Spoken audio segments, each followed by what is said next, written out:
Yeah, Bert Brown with you back again in the shack, M7WJO. Hope to catch you on the airwaves or on my YouTube channel here with a little display and a little talk about corn cob pipes under the title Best Starter Pipe.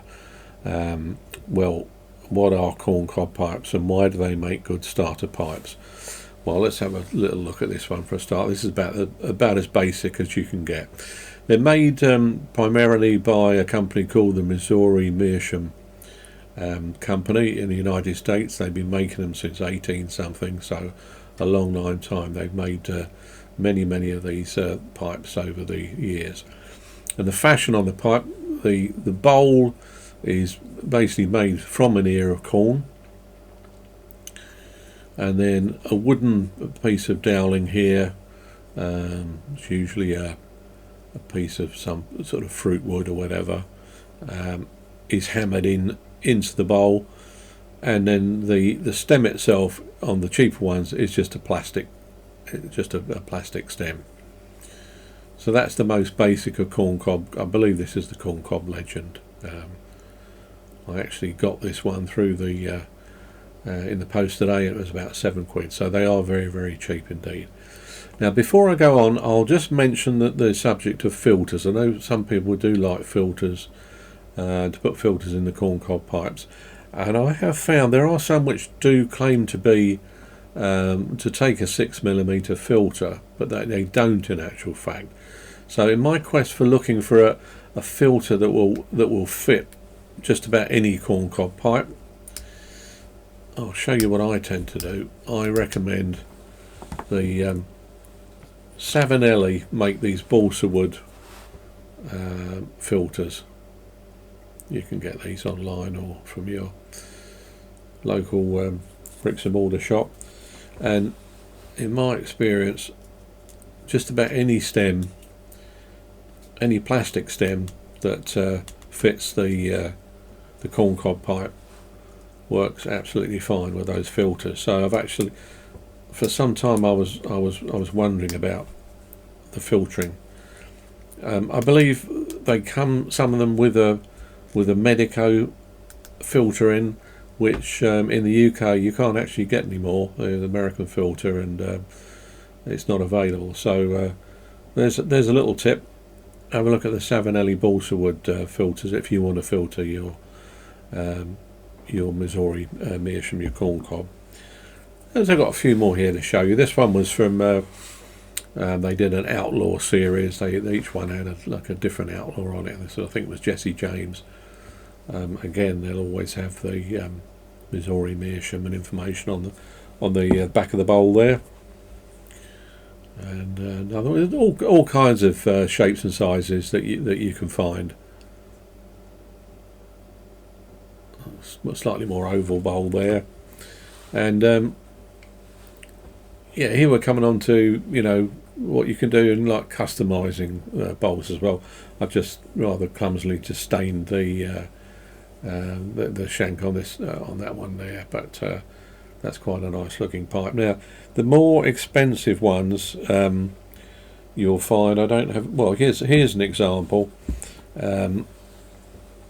Is this the Country Gentleman? I'm not entirely sure, but this has got an acrylic stem on. Same situation with the filters though. If you're interested, you can always ram a Savinelli filter into that. And the more expensive ones have got these acrylic stems, and some will have like a nickel band on. I think they did actually. I think the band's come off that one. And another example, a kind of egg-shaped one there. Again, one that's been slightly customised. Just been the bowl itself has been stained, and the shank has been stained as well. Just to give you an example, what's available, and then back to the original, the legend, so-called corn cob pipe. Now, what makes these such good starter pipes? Well, the name is already Meerschaum. The clue's in the question. Of course, they're not Meerschaum in the traditional sense, but they do smoke, have the same similar smoking qualities to a Meerschaum pipe in that they smoke very cool. You can smoke them straight away. You don't have to worry about burning them in. Like an ordinary Meerschaum, you want to keep the bowl as free from cake as possible, so just wipe it out after you use it and you're good to go. So that very cool smoke. You can throw anything at them. Now here's another little thing about them. I haven't got a brand new one, so I can't show you, but when you get your new corn cob, you'll find that this dowel is driven through, so you'll have a piece of wood that will actually project out inside the bowl there. Now some people say what you should do is take a chisel or something, or a sharp knife, and just cut that wood out where it's poked through on the inside of the bowl. Cut it out to avoid the unpleasant taste with burning that wood and all the rest of it. Personally, I haven't found that. What I tend to do is I'll smoke it all the way down. That piece of wood that sticks into it will just char and break off, and then you can just knock it out and continue from there. I don't have any problems with it. But if you look online, you'll find people have there's all kinds of ways you can customize these pipes and do different things to them. Having knocked that piece of wood out from the bottom of the bowl, some people use a technique where they make a tobacco mud, which you can make easily. The best way is out of cigar ash, but if you use a non-aromatic tobacco ash, and you make it into a paste which is tacky but not wet, and then just stick that down into the bottom of the bowl, just pack a layer into the bottom of the bowl below the air hole, below where this piece of dowel goes into the bowl. Make a little floor there, let that dry off. Some people claim that helps with the flavour and the combustion and so on of the pipe.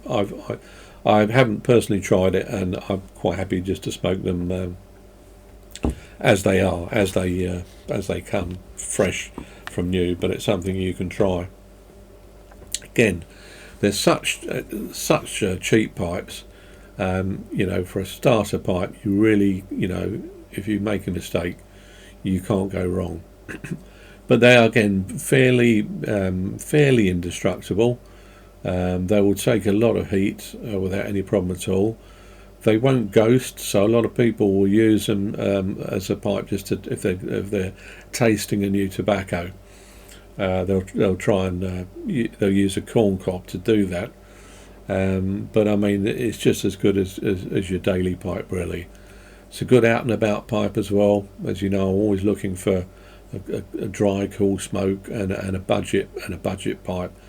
Two of the most important things I think I look for really in a pipe.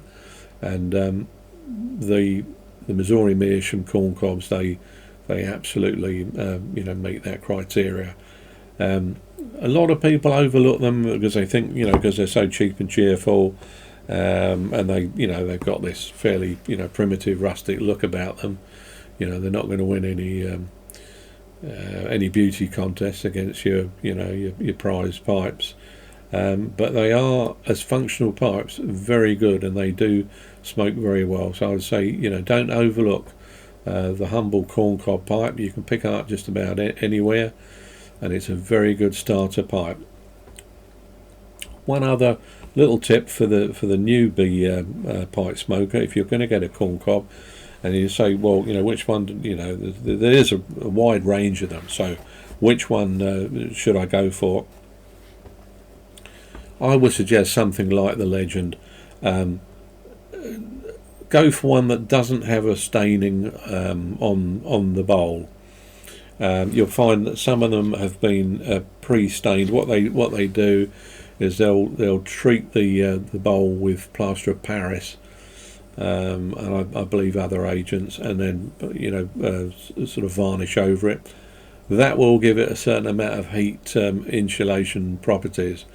So obviously the heat can't breathe through the cob material, as well as a basic like a Legend or something like that, where it hasn't been treated at all. So for a starter pipe, get yourself the most basic of ones, untreated cob, and then just smoke the hell out of it, and let me know how you get on. I think it's one of the best starter pipes you can get.